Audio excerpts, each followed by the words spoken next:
Couple et amour, notre quotidien et notre vie de couple. Après une infidélité, on croit souvent que le plus dur est derrière soi, qu'il suffit de vouloir avancer ensemble. Mais dans la réalité, les rythmes ne sont jamais les mêmes. L'un veut réparer vite, quand l'autre est encore à terre. Et c'est là que le couple se fracture une deuxième fois. Aujourd'hui, avec Gwen Melsquet, thérapeute de couple, on parle de ces décalages qui font si mal et de ce qui permet parfois de reconstruire. Bonjour Gwen. Bonjour. Oui, aujourd'hui, je voulais parler d'un sujet qui revient énormément dans mon cabinet, les différences de rythme après une infidélité. Et à quel point ces rythmes opposés peuvent souvent créer un deuxième problème presque aussi douloureux que l'infidélité en elle-même. Parce que on imagine souvent que si on veut sauver son couple, il suffit, entre guillemets, de se remettre ensemble, de montrer sa motivation, de tourner la page. Mais en fait, la réalité, c'est que le couple n'avance pas du tout au même tempo. Et c'est justement là que beaucoup se perdent. Et il faut vraiment le souligner, Gwen, c'est vraiment deux rythmes totalement opposés. Oui, lorsqu'il y a eu infidélité, on voit généralement deux dynamiques très contrastées. La personne qui a été infidèle, elle veut avancer vite, elle veut réparer, montrer sa bonne foi, sauver le couple, tourner la page. Elle est souvent même pleine de bonne volonté et elle voudrait que les choses reviennent rapidement à la normale. Alors c'est pas par égoïsme, c'est parce que la culpabilité, elle est difficile à porter. Elle craint de perdre l'autre et voir la souffrance de l'autre est aussi presque insupportable. La personne blessée, elle, au contraire, elle est comme figée. Figée dans la douleur, la sidération, la perte de confiance, figée dans cette impression de cataclysme. Et cette différence de rythme, elle crée une réelle incompréhension parce qu'il y en a un qui se dit « Mais moi, je fais tout ce que je peux, pourquoi tu restes bloqué? Pourquoi tu veux pas avancer ?» Et l'autre dit « Tu comprends pas combien ça m'a détruit ?» Et c'est souvent là que le couple se déchire une deuxième fois. Alors l'étape 1, c'est reconnaître pleinement l'impact de l'infidélité, s'il y a un process à prendre en compte. C'est ça c'est la première étape effectivement et elle est absolument indispensable et la plupart du temps oubliée. Parce que pour que la personne blessée, elle puisse bouger, en fait il faut qu'elle sente profondément que sa douleur est entendue, que sa réaction est légitime, que l'autre mesure réellement ce qui a été brisé. Sans cette étape, c'est difficile de bouger. Et la personne infidèle qui essaye d'avancer, en fait, elle s'épuise. La personne blessée, elle se renferme encore plus. C'est pour ça qu'il faut un espace où on peut déposer ce qui a été détruit, la confiance, la sécurité, l'image du couple, l'image de soi. Et tant que cette réalité, elle n'a pas été retenue, reconnue, la reconstruction reste compliquée.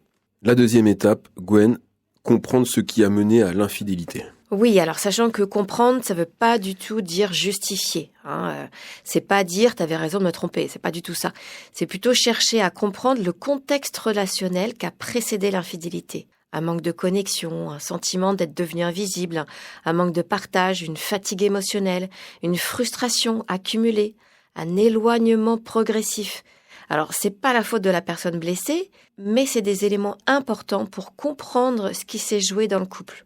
Et c'est une étape délicate parce que ça demande de la douceur, de l'humilité et surtout beaucoup de sécurité relationnelle. Allez, on passe à l'étape 3, reconstruire, remettre du lien, de l'authenticité et surtout de la confiance. Ouais, une fois que la douleur a été entendue, la blessure a été reconnue, le sens de ce qui a été vécu clarifié, alors seulement le couple peut commencer à reconstruire. Et reconstruire, c'est pas juste faire des efforts ou promettre de plus recommencer. C'est remettre du lien, de la présence, de la connexion. Et ça passe par renouer la complicité, exprimer clairement ce dont on a besoin, créer des moments de qualité, refaire circuler l'attention, montrer par des gestes réguliers « tu comptes pour moi ». Alors, comment est-ce que la confiance, elle revient vraiment ? En fait, la confiance, elle va pas revenir d'un coup. Elle revient au rythme d'épreuves, pas forcément des mots en tant que tel. Elle renaît quand la personne blessée, elle voit les petites attentions qui réapparaissent, un vrai engagement, un partenaire qui tient au couple et qui le montre, l'amour qui se réactive, une authenticité nouvelle dans la façon de se parler, une présence régulière, stable, rassurante. Mais alors ça peut être d'abord timide et ensuite, à force d'engagement, elle devient plus solide. Et aussi, on se rend compte que l'autre se sent mieux dans la relation. Il y a beaucoup de couples qui réalisent à ce moment-là qu'ils sont en train de reconstruire quelque chose de plus vrai, de plus sincère et parfois même de plus profond qu'avant l'infidélité. Alors une question qu'on peut toutes et tous se poser, c'est pourquoi un accompagnement est souvent bénéfique. Gwen Melscouet, on le rappelle, vous êtes thérapeute en couple. Mais parce que l'infidélité, elle met vraiment le couple à vif, parce que les émotions, elles explosent, les peurs se réveillent, il y a des mots qui blessent. Et parce que ces deux rythmes-là, celui qui veut avancer trop vite et celui qui peut pas, ça se heurte constamment. Donc dans un accompagnement, il y a personne qui est jugé. Ni la personne infidèle, qui porte souvent de la honte et de la culpabilité, ni la personne blessée qui comprend pas pourquoi elle-même elle reste figée alors que elle aimerait elle-même avancer. Donc les deux souffrent, mais différemment. Et les deux ont besoin d'être entendus. Le rôle de l'accompagnement, c'est de poser un cadre stable, d'apaiser les émotions, de traduire ce que chacun veut vraiment dire, d'éviter que le couple ne replonge dans la dispute ou la culpabilisation, et de permettre à chacun d'avancer à son rythme sans se perdre.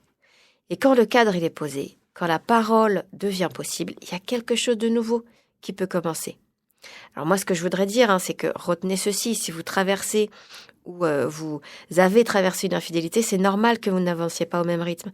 C'est normal que ce soit long, difficile, chaotique. Mais oui, on peut s'en sortir. On peut même reconstruire quelque chose de plus solide, de plus beau.